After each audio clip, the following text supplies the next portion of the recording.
Spawning in the upper right. In the blue, he is Ralph X, the champion last week. Classic.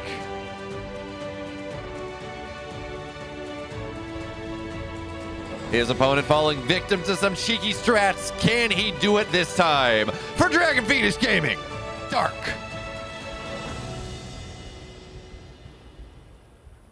I'm sorry, I said champion last week. I did not mean of the entire EPT Cup. Because he was not.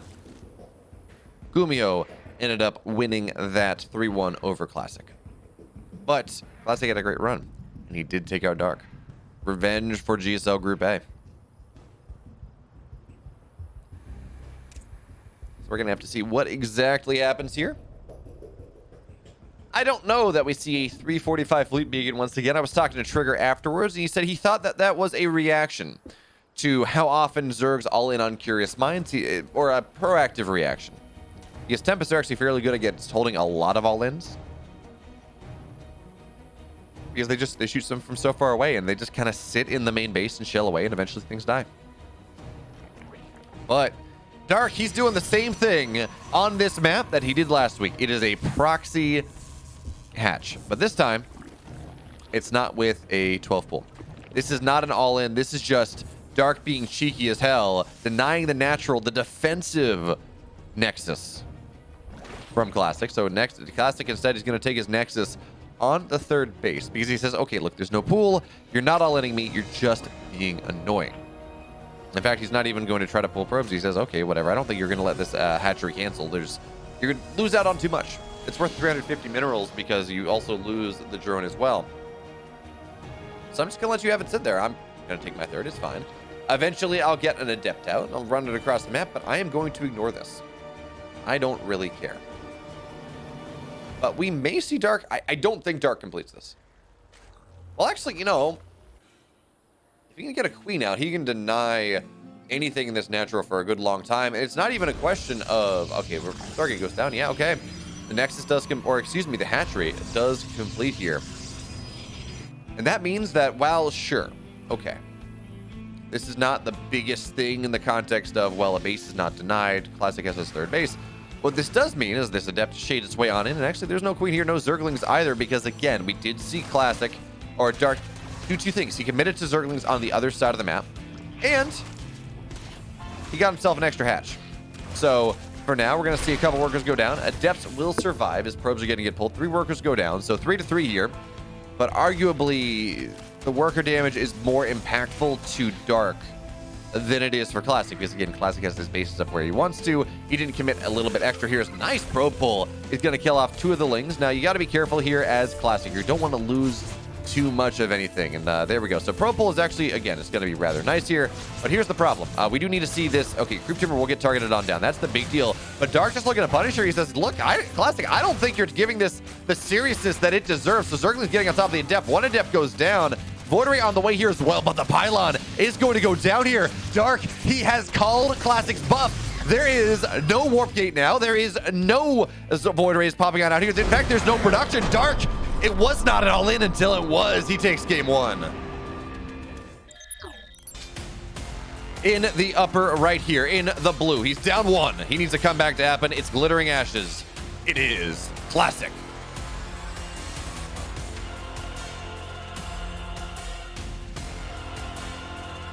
His opponent in the bottom left in the red. Winning game 1 with a cheeky proxy hatch from Dragon Phoenix Gaming. Dark.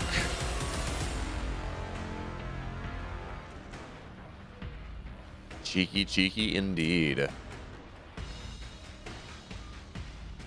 So this time, no proxy hatch. It's, well, actually, there's a probe running across the map. Dark may force a gate expand instead of a cyber expand early on because, well, Classic's not going to be able to take this in time. He does not have, well, no, okay, actually, we should be fine here because Dark is spending his money elsewhere. But Classic, he's going to feel forced to make this Nexus at the earliest possible opportunity to prevent the hatch block that has been such a thorn in his side for 2 of the 4 games he's played against Dark in the last couple series. That was the 1 game Dark won in the previous series they played. It's a 1-0 lead here. But also, folks, who drone scouts?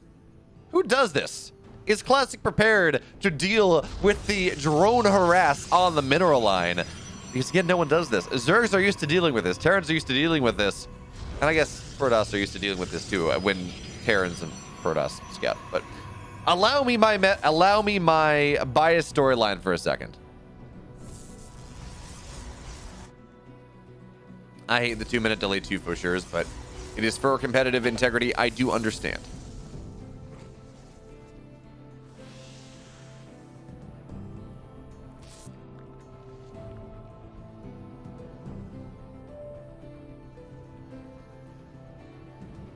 I like that drone skin, by the way. I zoomed into it all that much, but those are some rather tiny claw hands. They're cute. Classic is opening with a Stargate in this game, and this drone will die. You cannot hide. There is no spore cancel in this game because there is no creep. Although I guess technically you can do hatch cancel into spore something, but it's just that's more money for the probe dying anyways, so, or the drone dying anyways, so really not going to be all that significant. But Stargate just about done. Probably Void Ray into Oracle. It does seem like for these Stargate styles now, the Void Ray is still that stalwart unit, even if it is not as massable. Buying one Void Ray is 50 minerals more and 6 more stack. Call it 4 because you're going to chrono it. But as you try to stack them, that nerf becomes more impactful. Suddenly it's plus 12 seconds to get to plus 2 Void Rays. It's plus 18 seconds to get to plus 3, and effectively an additional Void, at least in terms of minerals. Or in terms of additional, no, it's 4 that would do that. Anyways, point being, it starts to really stack up when you mass them up. But getting one early, it kills Overlords very quickly because Overlords do have the armor tag. And it buys you space. It buys you a nice, strong, defensive, constantly firing utility to move on with. And again, behind that, Oracle is on the way. Classic is going to look to exert his will on the other side of the map. I almost expected to see Classic go for the Void Ray into Charge Slot all in that he did on this map last week, because Dark, well, he did the proxy hatch build on Hardwire 2 weeks in a row.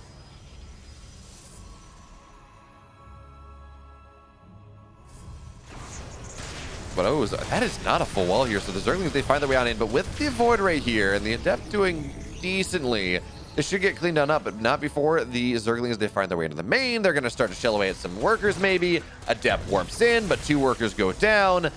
And this is not the game, this is not game ending. Certainly not, but it's annoying. It's annoying here for Classic because you don't expect to take any you don't expect to take any damage in the early game from a couple lanes.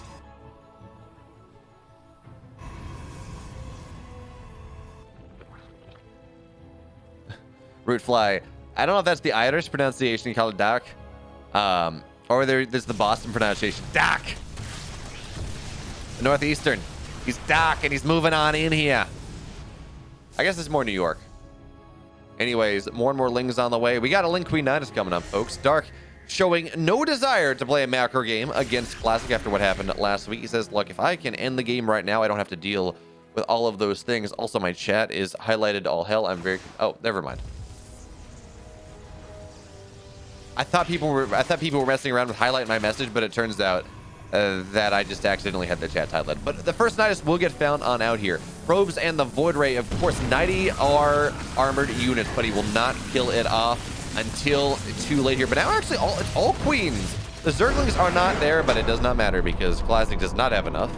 Dark wins the series 2-0.